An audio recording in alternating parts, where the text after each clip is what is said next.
Teresa Robles, présidente du Centre d'hypnose ericksonienne de Mexico, qui explore les états modifiés, qui pourraient rendre consciente la conscience. Teresa Robles, bonjour. Vous êtes spécialisée en anthropologie sociale, titulaire d'un doctorat en psychologie clinique et thérapie familiale et présidente du Centre d'hypnose ericksonienne de Mexico. Donc vous êtes née au Mexique, votre mère a grandi dans un milieu religieux traditionnel et votre père libéral se rebelle contre ce que vous appelez la culture de la souffrance. Vous comprenez que vos parents, même s'ils sont différents, se ressemblent beaucoup. Est-ce que c'est cette compréhension qui vous amènera à travailler sur des thèmes universels ? Peut-être dans les fonds, mais j'ai eu une expérience très très forte dans ma vie qui m'a fait vraiment vivre en moi les thèmes universels. Je suis allée au nord du Mexique et là-bas habitent les Indiens Tarahumaras. Et alors, je suis allée avec une fille Tarahumara, on s'est assis au bord du précipice comme ça pour commencer à parler. C'était à peu près 9h et quelques du matin.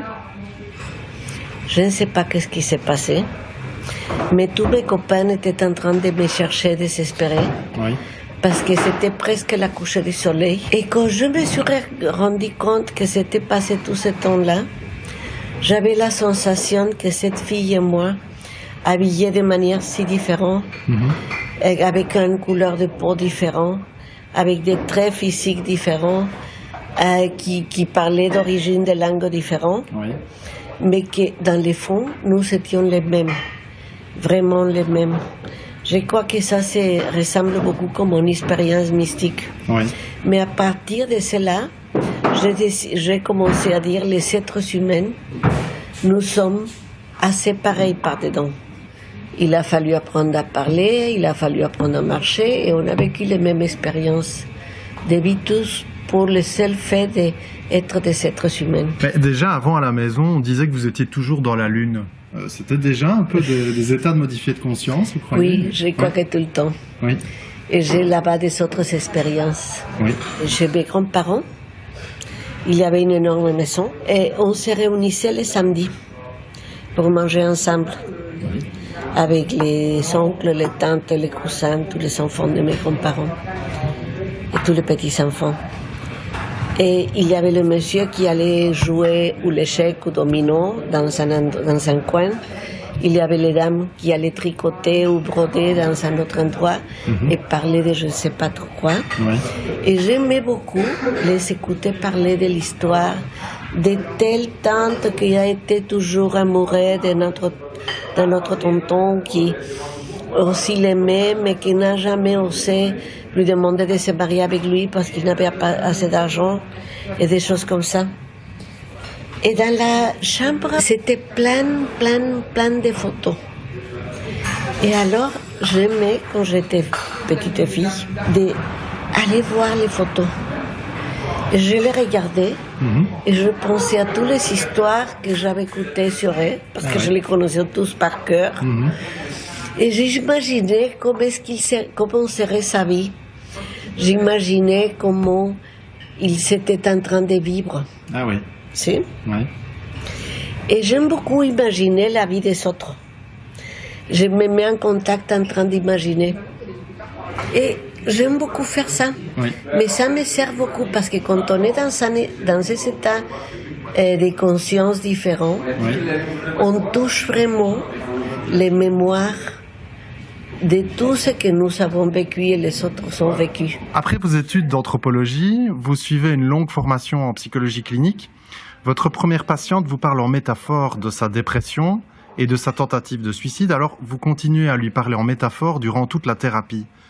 Quelle révélation est-ce que ça va entraîner chez vous, cette manière de communiquer ? À cette époque-là, j'essayais à devenir psychanalyste. Et alors, la superviseuse qui m'encourageait de prendre ses patients parce qu'il dit qu'il n'y a personne pour l'aider. Elle était une indienne d'origine Massawa. Il m'a parlé, et cántaro en espagnol, c'est comme un pot d'argile. Mais pour que, dans le processus de construire un pot d'argile, il faut comme les peindre avec quelque chose fait avec de l'ail, de l'huile et des autres choses. Oui. Et après le mettre au four pour pas qu'il permet d'écouler l'eau. Oui. Et c'est un processus qui s'appelle curar un cántaro. Alors, elle m'a dit qu'elle se sentait comme un cántaro, une carrate d'argile qui n'était pas curado. Ah oui. Et alors, n'importe combien d'amour ou des attentions on lui donnait, tout partait et elle restait une autre fois vide. Ouais. Et ça doit avoir avec l'autre histoire de que l'amour des autres ne peut jamais nous remplir. Parce que les autres nous aiment comme ils sont capables de nous aimer, comme ils peuvent, même pas comme ils voudraient. Ouais. Alors vous comprenez que la façon positive dont on parle et surtout dont on se parle à soi-même est très importante pour favoriser la paix intérieure. Vous dites qu'il y a des moments particulièrement favorables pour se faire des suggestions positives, constructives, bénéfiques, et c'est au moment d'entrer dans le rêve ou au moment d'en sortir. C'est un peu, moi, ça me fait penser à l'empire silencieux qui est évoqué dans la poésie Primeiro Sueño de la religieuse mexicaine du XVIIe siècle, Juana Inés de la Cruz. Oui. Alors pourquoi les moments où on s'endort, où on se réveille, sont plus favorables à ces suggestions positives? Parce qu'on est dans... Je vous parle en mexicaine. Oui. C'est le moment dans lequel on est dans la porte. Oui. On est en train de traverser la porte entre le monde éveillé et le monde des rêves. Oui. Et pour nos Indiens mexicains, le monde des rêves, c'est vraiment une réalité différente. Une réalité différente est la plus importante. Oui. Alors, on est dans la porte. Et dans la porte, on a toute la puissance du monde des rêves. C'est ça. Et la porte est ouverte alors et ça communique des deux côtés. Alors, vous dites qu'il est nécessaire de se concentrer sur ce qu'on veut, pas sur ce qu'on ne veut pas. Et vous conseillez donc de faire appel à ce que vous appelez la sagesse universelle qui est gravée en nous pour effacer ce qui nous empêche d'aller bien. Alors, est-ce que cette sagesse universelle, c'est ce que certains appellent Dieu, ou guide, ou ange, ou source? Et de quoi s'agit-il selon vous? C'est un concept. Oui. Et moi, j'ai appris à parler d'une manière que les autres acceptent ce que je dis. Et alors, c'est beaucoup plus acceptable pour tout le monde parler de sagesse universelle que de parler de notre vie intérieure. Oui. Et en plus, j'ai appris à parler avec un pied dans les sciences et un pied dans l'imagination. Oui. Comme ça, comme dans l'histoire du Petit Prince, les adultes pourraient dire « Ah, c'est sérieux, elle parle d'une théorie, d'un théoricien qui s'appelle tel ou tel, non, c'est sérieux. Mais quand je mets les pieds du côté de l'imagination, je vous fais imaginer. Et alors, vous êtes dans un état où vous allez accepter plus facilement et d'une manière plus agréable ce que je serais en train de dire. Et alors, pour moi, la sagesse universelle, c'est mon essence, mon être, ça pourrait être ma partie divine, mais c'est en même temps toute l'information de l'univers chez moi. Parce que d'après la physique quantique, de la même manière que dans chaque petite cellule à vous, il y a toute l'information de tout l'univers. Et moi, je suis une partie de l'univers, la même chose que toi, excuse-moi, j'étais tout toi, et la même chose que toi, ou que le soleil, ou une goutte d'eau. Ouais. C'est la même, il y a là-bas dedans toute l'information de l'univers. Alors, je préfère, à ce moment-ci, l'appeler sagesse universelle.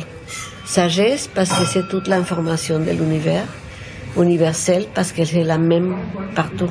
C'est moi, c'est mon pouvoir, c'est ma force, c'est mon identité. Je peux me considérer toute puissante parce que je suis la sagesse universelle. En 1984, vous assistez au congrès ericksonien, vous rentrez à Mexico pour développer votre propre façon de travailler, vous utilisez des techniques de respiration pour opérer des changements internes. 4 ans plus tard, vous devez être opéré et vous optez pour une anesthésie sous hypnose. Comment a réagi le personnel médical à ce moment-là? J'avais un associé, Jorge Avia, qui était mon étudiant, mon ami, mais il était mon étudiant, et il avait assisté rien qu'à un atelier avec moi de 2 jours. Ouais. Et je lui dis, Jorge, qu'est-ce que tu penses? Est-ce qu'il serait bien de m'appeler avec l'hypnose? Il me dit, magnifique. Et j'ai dit, alors je veux que tu fasses le travail. Ce que je voulais, c'est que le fasse quelqu'un qui était rassuré que c'était possible. Parce qu'il y a quelque chose qui s'appelle communication inconsciente. Si tu n'y crois pas, ça ne va pas se faire. Ah oui. Et on a parlé avec moi non, mais le chirurgien a parlé avec le chef du service de chirurgie. Il a dit oui. Mais après, on a décidé de filmer. Mais ils ont dit non. Ça peut se faire un désastre et on va avoir toute l'opinion publique, l'hôpital va être fermé et non. Et alors, quand Jorge m'a dit ça, il nous restait 2 jours et je lui dis ne réponds pas le téléphone à personne. Nous allons rentrer avec les caméras et on va filmer. Et on est filmé. Et tout s'est bien déroulé. Donc. Oui, tout s'est déroulé très très bien. Et j'ai appris beaucoup de choses. Avant de commencer, je lui ai dit à Jorge, mais on va faire un exercice en hypnose où on va dire qu'il va apparaître les vraies origines occultes profondes de vouloir avoir une chirurgie sans anesthésie. Et ce qui est apparu, c'est mon père. Mon père est mort quand j'avais 15 ans. Il était quelqu'un très sportif, très explorateur, très audacieux, qui aimait beaucoup jouer, plein de vie.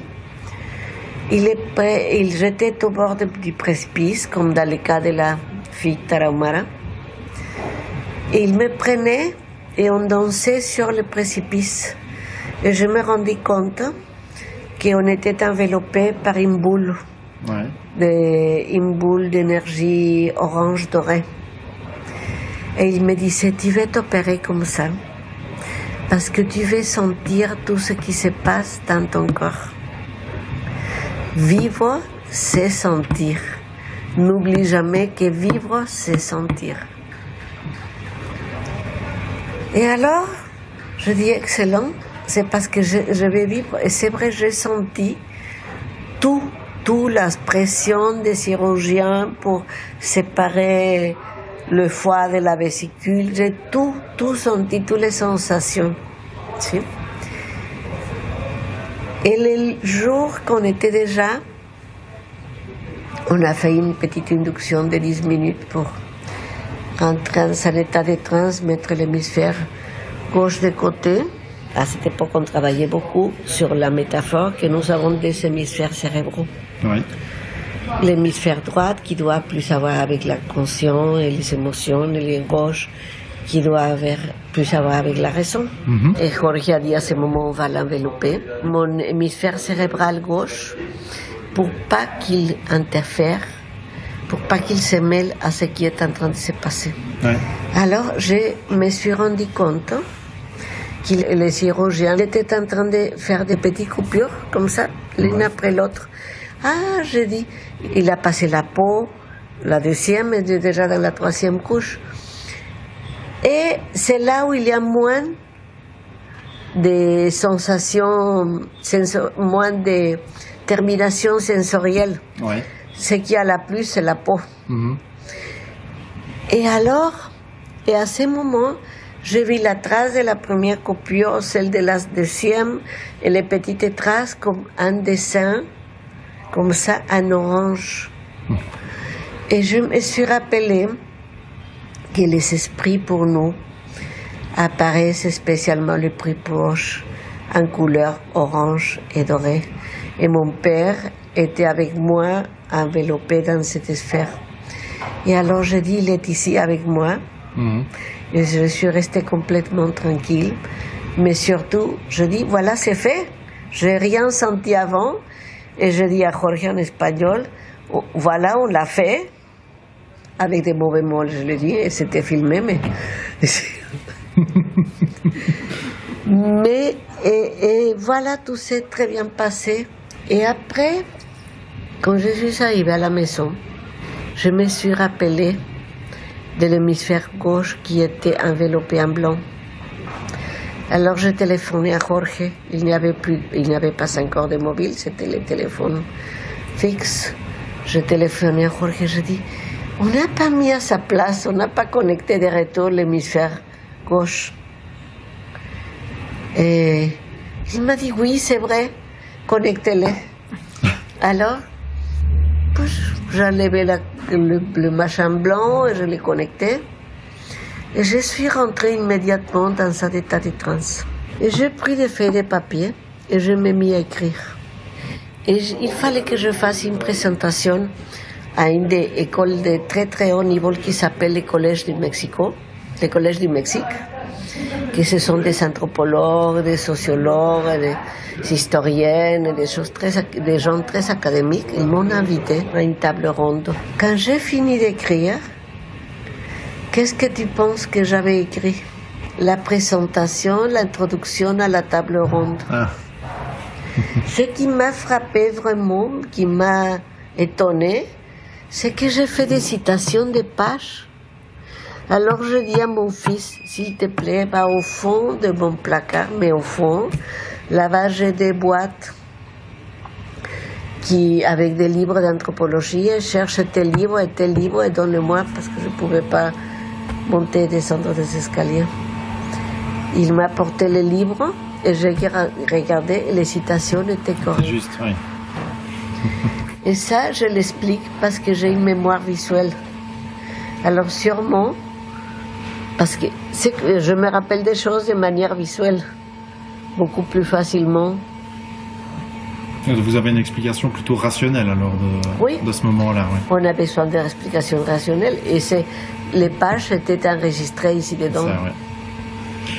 Selon vous, le stress est la maladie de notre époque parce qu'on est habitué à vivre dans une culture de la vitesse qui nous empêche d'avoir conscience de nos réactions, de digérer nos émotions.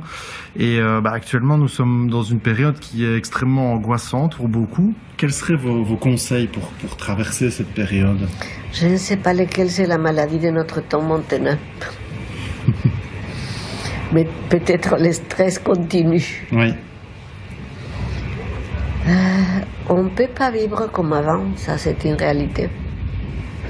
Et moi je ne voudrais pas non plus vivre comme vivaient mes grands-parents, tranquille, comme ça je ne voudrais pas vivre. Qu'ils se levaient, ils allaient marcher en face à la rue en face, ils allaient à la messe, ils prenaient son petit déjeuner, ils allaient travailler. Non, je ne pourrais pas vivre comme ça. Je ne pourrais pas. Mais les problèmes, il y a beaucoup de problèmes autour de stress. Je crois qu'il faut apprendre à vivre à vitesse, en faisant plusieurs choses à la fois, mais avec la paix intérieure. Oui. Et si vous faites ça, vous n'aurez jamais de stress. Et vous pouvez rendre compte que vous êtes dans le bon chemin, si même malgré toutes les choses que vous avez à faire, vous êtes tranquille. Et vous continuez à jouir les choses que vous faites. Oui. On va terminer ici cette entrevue. En tout cas, j'étais très très heureux de vous rencontrer. Vous dites que la gratitude c'est quelque chose d'extrêmement important. Donc merci pour ce moment. Je vous laisse le mot de la fin peut-être, quelque chose que je ne vous aurais pas demandé, que vous voudriez ajouter ou... Je vous remercie vraiment pour avoir pris le temps de me connaître. Avec plaisir, parce que moi j'ai appris beaucoup. C'est un privilège que quelqu'un nous regarde et vous m'avez regardé de dedans vers les dedans de moi et je vous remercie beaucoup. Merci. Il m'arrive souvent de penser au musicien David Allen que j'ai croisé et à l'attention qu'il portait à sa vie nocturne. Alors qu'il vivait en communauté avec sa famille et son groupe, Gong, il avait répondu à un journaliste qui l'interrogeait sur son emploi du temps. Ma journée commence par le rêve.